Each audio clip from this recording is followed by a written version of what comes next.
स्वागत है। फ्रेंड्स, पहले तो मैं आप सबका तहे दिल से धन्यवाद करना चाहूंगा। कल मेरे 1000 सब्सक्राइबर कंप्लीट हो गए। ये सब आपकी सपोर्ट की बदौलत है जो मेरा चैनल इतना ग्रो कर पाया। मैं आप सभी का तहे दिल से धन्यवाद करता हूं। फ्रेंड्स, कल हमें एक क्वेश्चन था रियल एनालिसिस का। क्वेश्चन क्या था कि जो f(x) e power of minus x है, gx e power of minus x square है, दो फंक्शन दिए गए थे।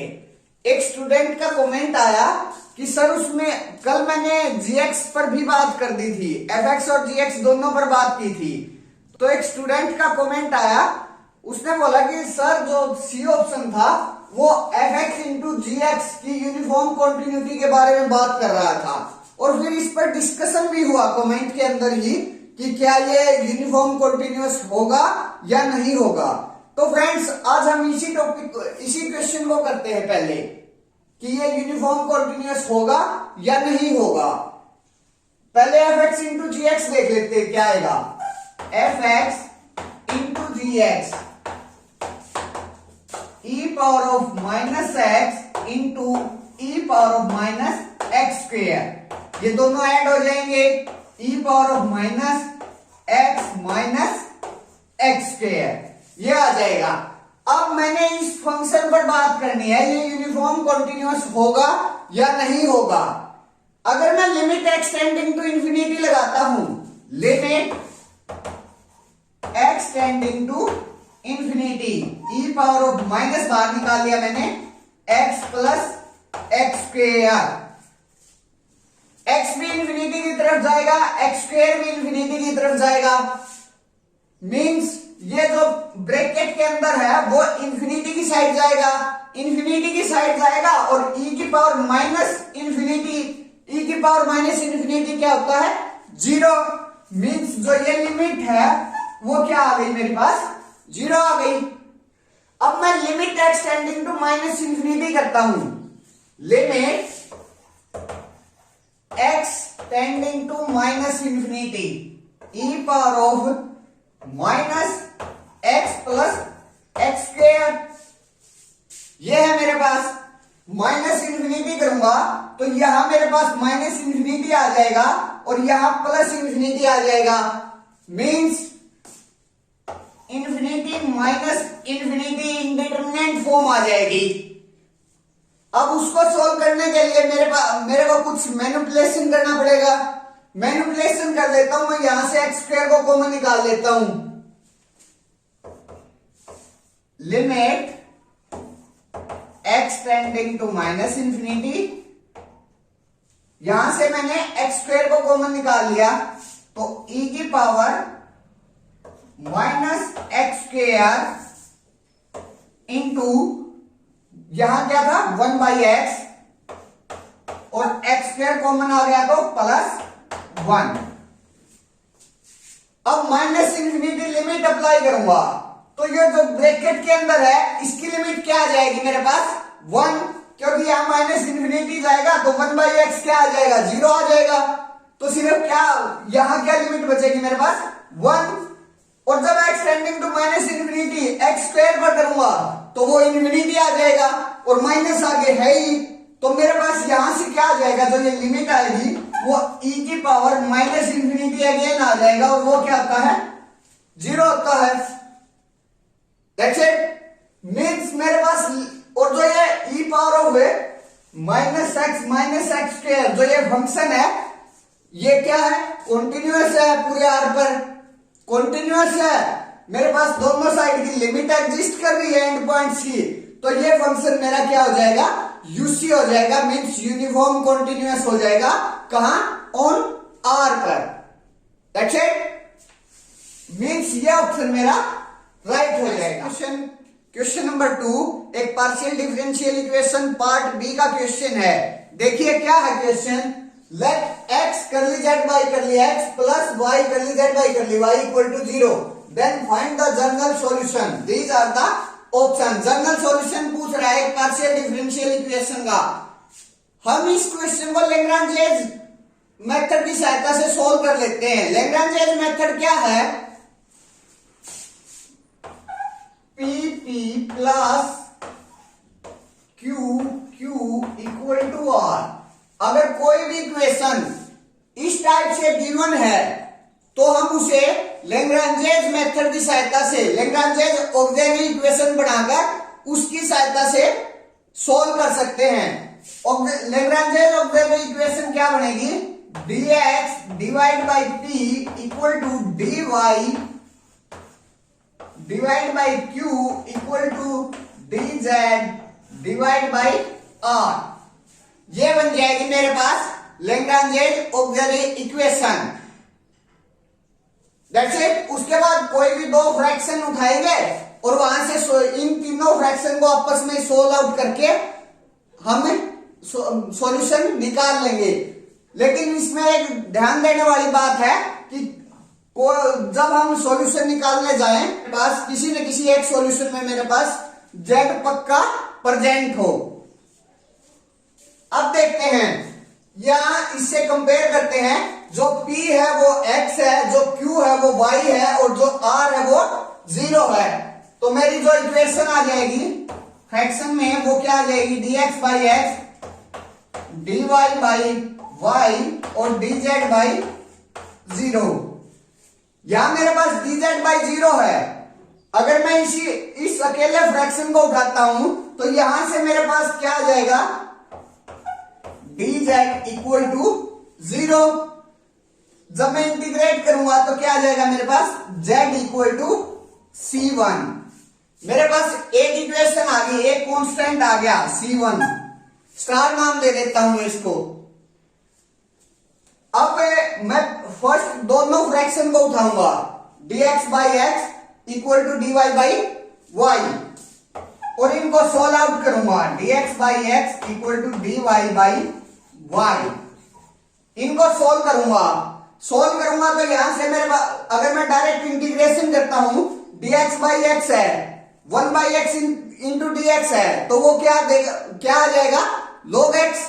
तो यहां से मेरे पास log x आ गया इक्वल टू, यहां से मेरे पास log y आ गया और एक कांस्टेंट ऐड होगा क्योंकि इंडेफिनेट इंटीग्रल है।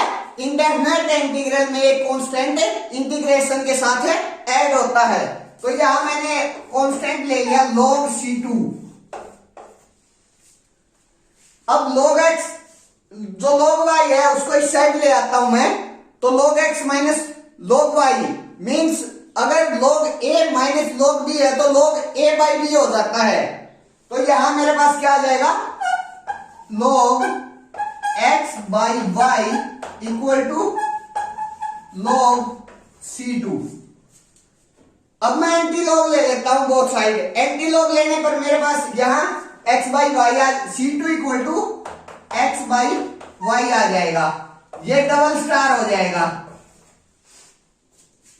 अब मेरे पास c1 आ गया, c2 आ गया।